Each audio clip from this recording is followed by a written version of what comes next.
Hello दोस्तों, स्वागत है आपका हमारे यूट्यूब चैनल एग्जामिनेशन क्लासेस में। मैं आपका टीचर अमित आपके लिए वही महत्वपूर्ण श्रृंखला जो कि हमारी प्रैक्टिस सेट की होती है, आज उसका 5वां पार्ट लेकर के आया हूँ। ये बहुत ही इम्पोर्टेंट श्रृंखला होती है क्योंकि ये आपके तैयारियों को मापने के लिए होती है। आपके तैयारियों को मापने का एक तरीका होता है कि कितनी तैयारी आपकी हो चुकी है। ठीक है, अभी हम घटना चक्र की टो सीरीज से करा रहे हैं।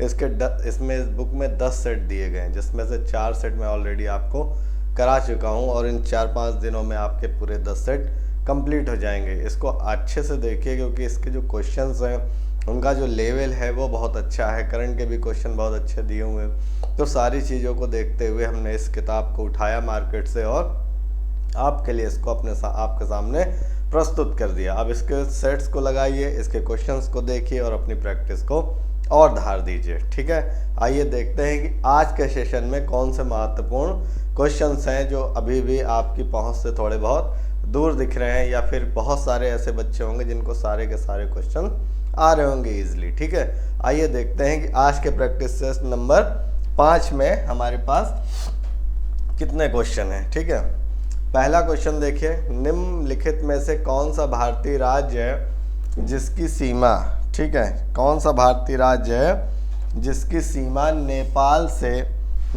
से नहीं लगती है। ध्यान दीजिएगा, मैं हर बार हर प्रैक्टिस सेट में आपको यही सिखाता हूँ कि नहीं पे फोकस जरूर करिएगा कि नहीं है, ये ऐसा ना है कि आपको फंसा दे। ठीक है, तो सिक्किम है, पश्चिम बंगाल है, असम है और उत्तराखंड है। ऐसा भारतीय राज्य जिसकी सीमा जो है नेपाल से नहीं लगती है। ठीक है, तो देखिए और बताइए कि कौन सा ऐसा राज्य है जिसकी सीमा नेपाल से नहीं लगती है। सिक्किम है, पश्चिम बंगाल है, असम है, उत्तराखंड है। ठीक, तो आपको मालूम होगा कि असम एक ऐसा राज्य है जिसकी सीमा आपके नेपाल से नहीं लगती है। इसकी सीमा किसके साथ लगती है? असम है, इसकी सीमा नेपाल के साथ नहीं लगती है। इसकी सीमा किसके साथ लगती है? बांग्लादेश तथा, आज थोड़ी सी मैं सर्दी हो रही बिल्कुल से। ठीक है, थोड़ा डिस्टर्ब रहेगा तो परेशान मत होइएगा, लेकिन प्रैक्टिस सेट कराना आपको बहुत ज़रूरी है, इसलिए बिल्कुल भी परेशान मत होइएगा, बस आप क्वेश्चंस देखते जाइए। ठीक, तो इसकी जो सीमा है वो किससे लगती है? बांग्लादेश और भूटान के साथ लगती है। ठीक है, किसके साथ लगती है? बांग्लादेश और भूटान के साथ लगती है असम की सीमा, जबकि इन सब की किसके साथ लगती है? नेपाल के साथ लगती है। तो आपका राइट आंसर क्या हो जाएगा? नेपाल हो जाएगा। ठीक, अगला देखिए, पश्चिम बंगाल की सीमा निम्नलिखित में से किसको छोड़कर बाकी सभी देशों से लगती है? पश्चिम बंगाल की सीमा निम्नलिखित में से सभी को छोड़कर बाकी सभी देशों से लगती है। इसमें से कौन सा ऐसा देश है जिसकी सीमा पश्चिम बंगाल से नहीं लगती है? बांग्लादेश, भूटान, पाकिस्तान या फिर नेपाल? इसका सही जवाब आपको देना है, तो आप बताइए कि किसकी सीमा नहीं लगती है। तो आपकी जो पश्चिम बंगाल की सीमा है वो बांग्लादेश से भी लगती है, भूटान से भी लगती है और नेपाल से भी लगती है। ठीक है, लेकिन आपके पाकिस्तान के साथ जो है पश्चिम बंगाल की सीमा नहीं लगती है। ठीक, तो आपका जो राइट आंसर क्या हो जाएगा? पाकिस्तान। पाकिस्तान आपका सही जवाब हो जाएगा। ठीक, आगे देखिए, फुलकारी, कांथा, चिकनकारी किसके प्रसिद्ध रूप है? फुलकारी, कांथा, चिकनकारी ये सब किसके रूप हैं बेटा?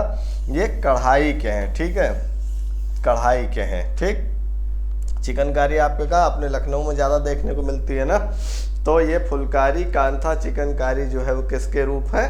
कढ़ाई के रूप हैं। ठीक है, अगला देखिए, बीसी राय पुरस्कार किस क्षेत्र में दिया जाता है? संगीत में, पत्रकारिता में, चिकित्सा में या फिर पर्यावरण में? इसमें से आपको सही जवाब बताना है कि बीसी राय पुरस्कार किस क्षेत्र में दिया जाता है। तो ये दिया जाता है आपके चिकित्सा के क्षेत्र में। किस क्षेत्र में दिया जाता है बेटा? बीसी राय पुरस्कार चिकित्सा के क्षेत्र में दिया जाता है। ठीक, अगले क्वेश्चन को देखिए, भारत 24 जनवरी को किस दिवस के रूप में मनाया जाता है? भारत में 24 जनवरी को किस दिवस के रूप में मनाया जाता है? राष्ट्रीय बालिका दिवस, राष्ट्रीय किसान दिवस, राष्ट्रीय कृषि दिवस या फिर राष्ट्रीय बुजुर्ग दिवस? तो आपको बताना है कि भारत में 24 जनवरी को किस दिवस के रूप में मनाया जाता है, तो ये आपको बताना है। ठीक है, तो ये मनाया जाता है राष्ट्रीय बालिका दिवस के रूप में। ठीक, और बेटा अगर पूछ ले कि अंतर्राष्ट्रीय जो तुम्हारा बालिका दिवस होता है ये कब मनाया जाता है? तब ये मनाया जाता है बेटा 11 अक्टूबर को। प्रतिवर्ष कब मनाया जाता है? 11 अक्टूबर को। ये भारत का राष्ट्रीय बालिका दिवस 24 जनवरी को मनाया जाता है और जो अंतर्राष्ट्रीय बालिका दिवस है वो कब मनाया जाता है?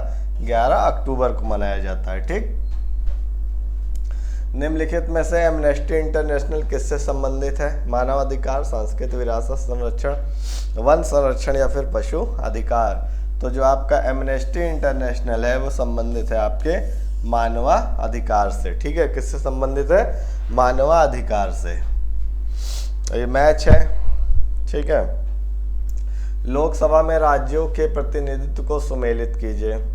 कितने प्रतिनिधि? आंध्र प्रदेश से कितने हैं, तमिलनाडु से कितने हैं, आपके जो है क्या कहते हैं महाराष्ट्र से कितने हैं, छत्तीसगढ़ से कितने और पश्चिम बंगाल से कितने हैं, तो आपको ये बताना है। ठीक है, आंध्र प्रदेश से कितने हैं ये आपको बताना है, तमिलनाडु से कितने ये आपको बताना है, महाराष्ट्र से कितने। तो आपको इन सबको क्या करना है? मैच करना है। तो आपका जो है ये कितना है? आंध्र प्रदेश से आपके हैं 25, आंध्र प्रदेश से कितने हैं? 25 हैं। और तमिलनाडु से आपके कितने हैं? 42 हैं। और महाराष्ट्र से आपके कितने हैं? महाराष्ट्र से आपके 48 हैं। महाराष्ट्र से आपके कितने हैं? 48 हैं। छत्तीसगढ़ से कितने हैं आपके? छत्तीसगढ़ से आपके 39 हैं। ठीक, और बाकी जो बचा क्या? 11, पश्चिम बंगाल का 11। तो ऐसे आपको मिला देना है। तो आंध्र प्रदेश का आपका पहले का मतलब कह दो कि पहले का क्या हो जाएगा? सी हो जाएगा। ठीक है, मतलब थर्ड वाला हो जाएगा, या ऐसे कर लो पहले का थर्ड, इस तरीके से मिला लो। मैं बता दे रहा हूँ यहाँ पे। तो आपका आंध्र प्रदेश का सी है, तो पहले का ये थर्ड वाला हो गया। बाकी ऑप्शन में कोई है ही नहीं है, तो ये कट गया। सीधे सीधे आपका क्या हो गया?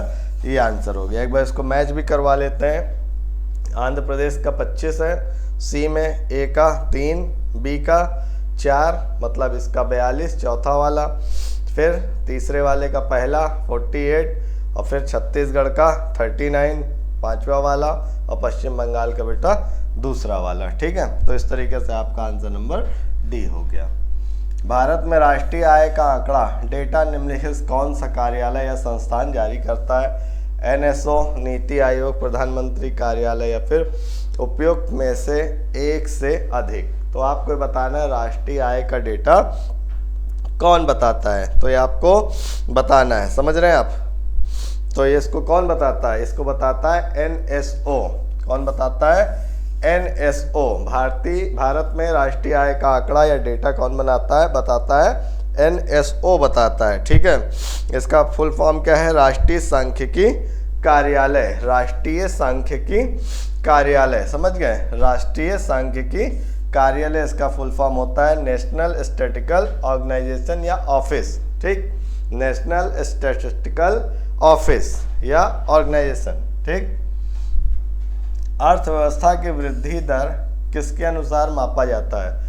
राष्ट्रीय आय, मासिक पारिवारिक आय, गरीबी रेखा से ऊपर उठाए गए लोगों की संख्या या फिर औद्योगिक विकास? तो जो आपकी अर्थव्यवस्था की वृद्धि दर है वो राष्ट्रीय आय के अनुसार मापी जाती है। निम्नलिखित में से किस वर्ष में भारत सरकार ने मौद्रिक नीति समिति का गठन किया? 2019, 2008, 2016 या फिर 2010? तो भारत सरकार ने मौद्रिक नीति समिति का जो गठन किया था वो किया था आपके 2016 में। कब किया था? 2016 में किया था। ठीक है, मेक इन इंडिया कार्यक्रम कब आरंभ किया गया था? 1 नवंबर 2012, नवंबर 2012, सितंबर 2014, जनवरी 2014 या सितंबर 2014? 16। तो ये जो आपका मेक इन इंडिया प्रोग्राम शुरू किया गया था बच्चे, कब किया गया था?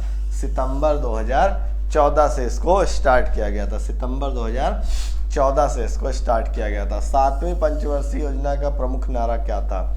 भोजन, काम और उत्पादकता, सभी बच्चों के लिए निःशुल्क शिक्षा, राष्ट्रीय आय की 5% वृद्धि दर, या फिर सामुदायिक विकास कार्यक्रम। तो जो 7वीं पंचवर्षीय योजना का प्रमुख नारा था वो था भोजन, काम और उत्पादकता। ठीक है, भोजन, काम और उत्पादकता। अगला देखिए, बुरादे से ढकी हुई बर्फ जल्दी क्यों नहीं पिघलती? बुरादा हवा को बर्फ तक नहीं जाने देता, बुरादा पानी को सोख लेता है, बुरादा उष्मा का कुचालक है, या फिर बुरादा उष्मा का सुचालक है। तो जब तक जब तक ये ढके रहेगा बुरादे से, क्योंकि वो उष्मा का क्या होता है? कुचालक होता है, इसलिए धीरे धीरे पिघलेगी या बहुत देर में पिघलेगी। ठीक है, क्योंकि उसमें उष्मा संरक्षित हो जाती है, गलने नहीं पाती है। हृदय के संकुचन को क्या कहते हैं? सिस्टोल, अरस्तु, डायस्टोल, ल्यू। तो जो हृदय का संकुचन होता है वो कहलाता है सिस्टोल। हृदय का संकुचन क्या कहलाता है? सिस्टोल कहलाता है। ठीक है, एड्स फैलाने के लिए कौन सा प्रेरक एजेंट जिम्मेदार है? जीवाणु, विषाणु, प्रोटोजोआ, कवक। तो आपका एड्स फैलाने के लिए विषाणु जिम्मेदार है। ठीक है, अगला, निम्नलिखित कौन सा विकल्प पदार्थ और उस पदार्थ में मौजूद अम्ल के बारे में सुमेलित नहीं है? ठीक है, नींबू लैक्टिक अम्ल, संतरा साइट्रिक अम्ल, सिरका एसिटिक अम्ल, टमाटर ऑक्सैलिक अम्ल। तो ये तीनों तो एकदम सही हैं। गलत कौन सा है? ये। तो इसका मतलब है कि ये सुमेलित नहीं है। तो आपका राइट आंसर क्या हो जाएगा? आपका पहला वाला ए। वर्तमान में भारतीय संविधान के भाग 4 ए अनुच्छेद 51 ए में कितने मौलिक कर्तव्य निर्धारित किए गए हैं? तो ये बेटा किए गए हैं आपके 11। कितने किए गए? 11 मौलिक कर्तव्य किए गए हैं। अगला देखिए, भारतीय संविधान का कौन सा अनुच्छेद लोगों के कल्याण को बढ़ावा देने के लिए राज्य को एक सामाजिक व्यवस्था बनाने का निर्देश देता है? अनुच्छेद 45, अनुच्छेद 44 या 42 या फिर 38। तो जो आपका अनुच्छेद 38 है बेटा, यही आपको ये निर्देश देता है, राज्य को एक सामाजिक व्यवस्था बनाने का निर्देश देता है। राष्ट्रपति अपना इस्तीफा किसे संबोधित कर सकता है या कर देता है? तो सीधी बात है कि किसको कर देता है? उपराष्ट्रपति को कर देता है। राष्ट्रपति अपना इस्तीफा किसको देता है? उपराष्ट्रपति को देता है। ठीक है, केंद्र एवं राज्य के बीच वित्तीय फिस्कल विवादों के निपटारे हेतु मुख्य एजेंसी क्या है? सर्वोच्च न्यायालय, न्याय मंत्री, वित्त मंत्री या फिर वित्त आयोग। तो इन सब विवादों का निपटारा कौन करता है? सर्वोच्च न्यायालय करता है। ठीक है, भारत में स्थापित पहला उच्च न्यायालय कौन सा है? मद्रास, दिल्ली, बॉम्बे या फिर कलकत्ता। तो भारत में स्थापित पहला उच्च न्यायालय बेटा आपका कोलकाता हाई कोर्ट है। ठीक है, आजाद हिंद फौज का प्रथम सेनापति कौन था? मोहन सिंह, प्रीतम सिंह, सुभाष चंद्र बोस या शाहनवाज खान। तो बिल्कुल कंफ्यूज मत हो जाइएगा कि आजाद हिंद फौज है तो सुभाष चंद्र बोस होंगे। ठीक, तो ये कौन थे भैया? मोहन सिंह।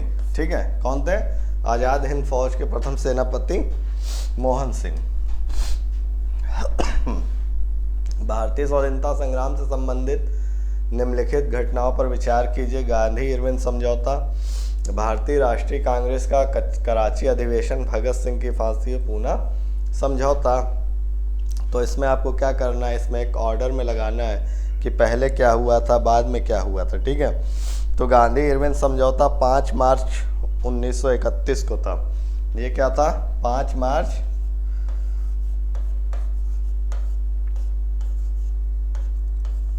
1931 को था। और जो भगत सिंह की फांसी थी वो 23 मार्च 1931 को थी।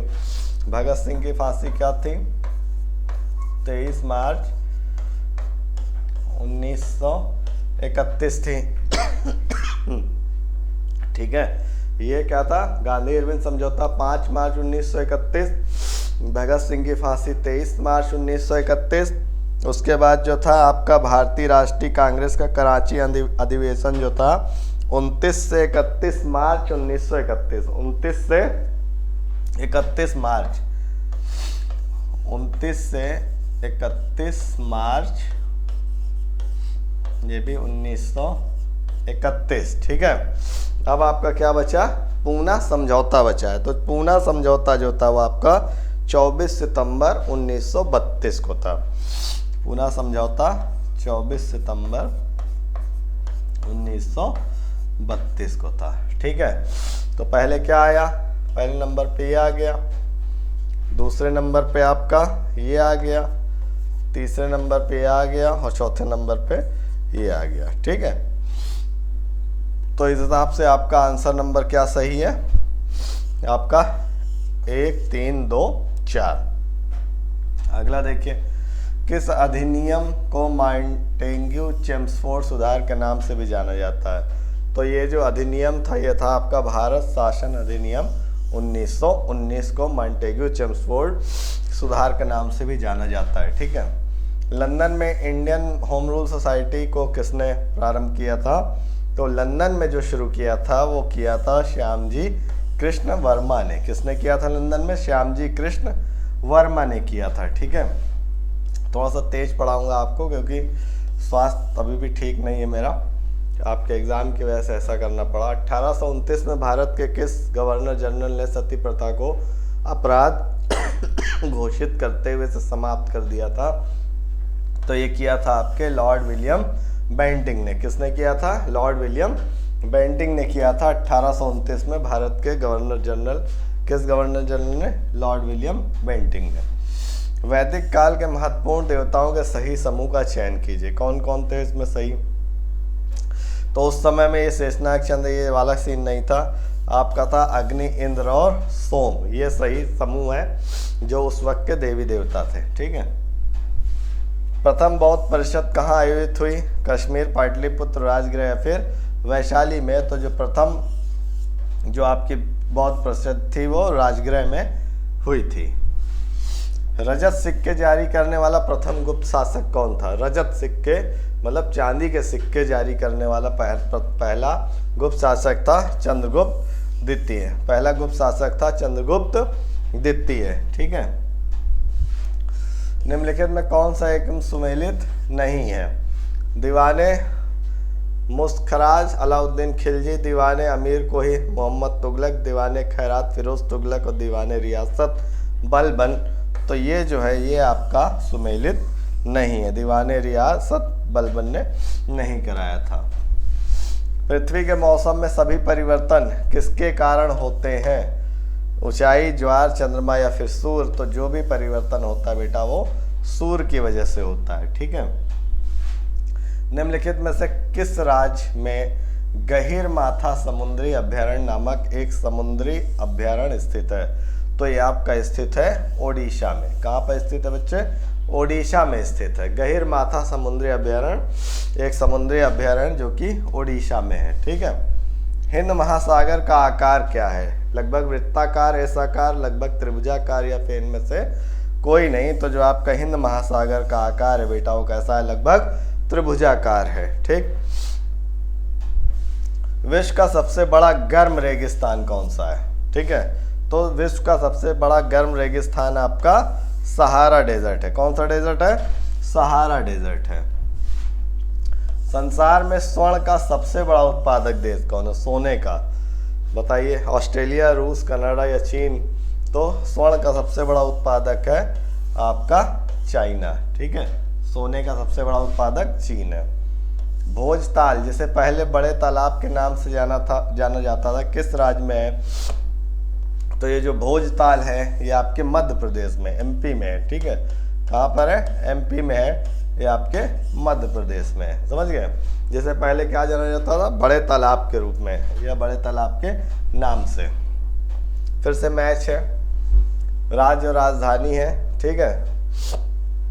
तो हरियाणा की आपकी क्या हो गई, चंडीगढ़। आंध्र प्रदेश की क्या हो गई, अमरावती। हिमाचल प्रदेश की शिमला और उत्तराखंड की देहरादून।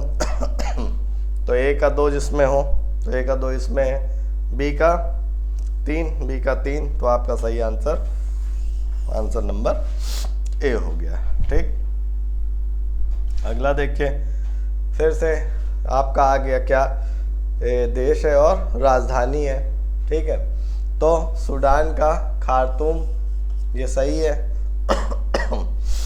मालदीव की माले, बुल्गारिया की सोफिया और स्वीडन की स्टॉकहोम। इसका मतलब ये सब अपने ही ऑर्डर में लगे हुए हैं। इसका मतलब है कि 1 2 3 4 क्या हो गए, 1 2 3 4। अगला देखिए, गिव सिनोनिम्स। वर्ड है क्या, कंडेम्ड। कंडेम्ड माना किसी चीज को खारिज कर देना। कंडेम्ड का मतलब किसी चीज को खारिज कर देना है, उसकी कोई आलोचना कर देना। तो जो तुम्हारा क्रिटिसाइज होता है ये भी सेम यही वर्ड होता है। ठीक है, क्रिटिसाइज और पार्डन सेम एक जैसे हैं। अब आपको एंटेनम्स बताना है। डिस्प्यूट, डिस्प्यूट मतलब लड़ाई झगड़ा, और कंसीड मतलब इसको खत्म कर देना। ठीक, कंसीड मतलब उसको खत्म कर देना, निपटारा कर देना डिस्प्यूट का। Condition of sleep during certain part of the year, ये बताना है आपको।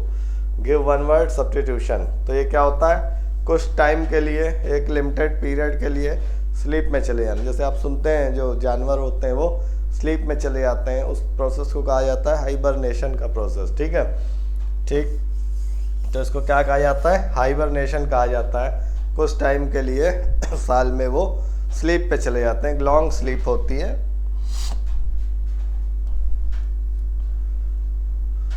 व्याकरण की दृष्टि से इनमें से कौन सा वाक्य शुद्ध है। तूने कहाँ जाना है, श्री कृष्ण के अनेकों नाम है। शीला प्रतिदिन स्कूल जाती है, हमें तो यही सही है।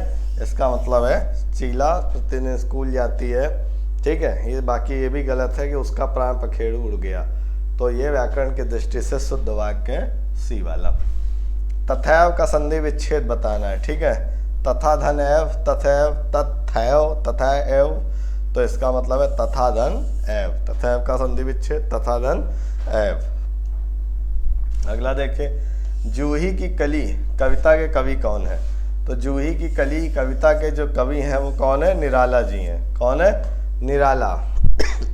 ठीक है, अगला देखिए, आविर्भाव का विलोम क्या होता है। आविर्भाव का विलोम तिरोभाव होता है। ठीक है, आविर्भाव का विलोम क्या होता है, तिरोभाव होता है।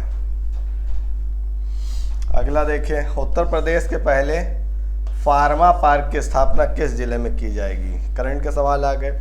उत्तर प्रदेश के पहले फार्मा पार्क की स्थापना जो है बेटा वो कहाँ की जाएगी, आपके ललितपुर में की जाएगी। कहाँ की जाएगी, ललितपुर में की जाएगी। ठीक है, अगला, उत्तर प्रदेश में पहले महिला विश्वविद्यालय, पहले देखिए उत्तर प्रदेश में पहले महिला विश्वविद्यालय की स्थापना कहाँ की जाएगी, तो ये की जाएगी बच्चे आपके गोरखपुर में। कहाँ की जाएगी, गोरखपुर में की जाएगी। ठीक, अगला देखिए, अगस्त 2023 में प्रधानमंत्री नरेंद्र मोदी ने 508 रेलवे स्टेशनों के पुनर्विकास की आधारशिला रखी है। उत्तर प्रदेश में कितने रेलवे स्टेशन अमृत स्टेशन के रूप में विकसित किए जाएंगे, आपको बताना है। उत्तर प्रदेश में कितने रेलवे स्टेशन हैं जो अमृत स्टेशन के रूप में विकसित किए जाएंगे, तो ये आपके 55 स्टेशन है। कितने हैं, 55 मतलब 55। अगला देखिए, जुलाई 2023 में किसे उत्तर प्रदेश में गौवंश संवर्धन एवं डेयरी विकास का ब्रांड एम्बेसडर बनाया गया है। गौवंश संवर्धन एवं डेयरी विकास का ब्रांड एम्बेसडर बनाया गया है, तो ये बनाया गया है आपके राहुल चौधरी को। किसको बनाया गया है, राहुल चौधरी को बनाया गया है गौवंश संवर्धन एवं डेयरी विकास का ब्रांड एम्बेसडर। ठीक है, विश्व का सबसे बड़ा रामायण मंदिर कहाँ बनाया जा रहा है, पूर्वी चंपारण, पश्चिमी चंपारण, चित्रकूट या फिर रायपुर। तो जो आपका पूर्वी चंपारण है बेटा यहीं पे बनाया जा रहा है क्या, आपका सबसे बड़ा रामायण मंदिर। ठीक है, अगला देखिए, विभाजन विभीषिका स्मृति दिवस कब मनाया जाता है, 8 अगस्त, 12 अगस्त, 14 अगस्त या फिर 15 अगस्त। तो ये बनाया जाता है आपके 14 अगस्त को। ठीक है, 14 अगस्त को। अप्रैल 2023 में प्रधानमंत्री ने कहा नमो पथ देवका सी फ्रंट राष्ट्र को समर्पित किया। ठीक है, अप्रैल 2023 में कहा नमो पथ देवका सी फ्रंट जो है वो आपका राष्ट्र को समर्पित कर दिया। ये दमन में, ठीक है, कहाँ पे, दमन में। अगला देखिए, भारत की पहली अंडर वाटर सी टनल, भारत की पहली अंडर वाटर सी टनल किस शहर में किया जा रहा है, तो ये किया जा रहा है मुंबई में। आपके कहाँ पे किया जा रहा है, मुंबई में किया जा रहा है, ठीक है। अगला देखिए, मई 2023 में किस मुख्यमंत्री को 13वां भारत रत्न डॉक्टर अंबेडकर अवार्ड 2023 से सम्मानित किया गया। ये मुख्यमंत्री को अवार्ड मिला है, तो ये मिला है अपने यूपी के मुख्यमंत्री जी हैं योगी आदित्यनाथ जी को मिला है, ठीक है। ये सेशन का लास्ट क्वेश्चन, जुलाई 2023 में किसे वर्ष का सर्वश्रेष्ठ एशियाई अंडर 20 पुरुष एथलीट चुना गया है, तो ये आपको चुना गया है किसे, वर्ष का सर्वश्रेष्ठ एशियाई अंडर 20 पुरुष एथलीट चुना गया है सेल्वा प्रभु थिरुमरम को, ठीक है, थिरुमरन को। तो ये हो गए आपके आज के सेशन के कुछ महत्वपूर्ण क्वेश्चन जो आपने देखे, आपको आइडिया मिलेगा कि कहाँ से क्वेश्चन आए हुए हैं और करंट का लेवल क्या है। थोड़ा सा मेरी तबीयत ठीक नहीं, इसलिए मैं बहुत डिटेल में ही समझा पा रहा हूँ आपको, थोड़ा जल्दी क्लास मैंने ख़त्म करी, इसके लिए वेरी सॉरी। मेरे स्वास्थ्य लाभ के लिए थोड़ी सी ईश्वर से कामना कीजिए जल्दी मैं सही हो जाऊँ। अगर आपको हमारे पढ़ाए हुए कंटेंट, हमारे प्रयास और हमारी क्वेश्चन जो आपके प्रति की जा रही हैं वो ज़रा भी पसंद आ रही हैं, तो आप हमारे चैनल को ज़्यादा से ज़्यादा सब्सक्राइब कीजिए, लाइक कीजिए, शेयर कीजिए और कमेंट्स कीजिए, वो भी पॉजिटिव कमेंट्स कीजिए कि अभी और किस चीज़ के इम्प्रूवमेंट की ज़रूरत है और आपको भी किन किन चीज़ों की ज़रूरत है जो हमारे चैनल से आपको निःशुल्क मिल सकें, क्योंकि हमारा पूरा का पूरा चैनल एक फ्री इनिशिएटिव के तहत चल रहा है। इसमें कोई फीस नहीं ली जाती, कुछ भी चार्जेस नहीं किए जाते हैं, ठीक है। इसमें सिर्फ आपका सहयोग, आपका प्यार, आपका साथ चाहिए। आपका दिन शुभ हो। Thank you.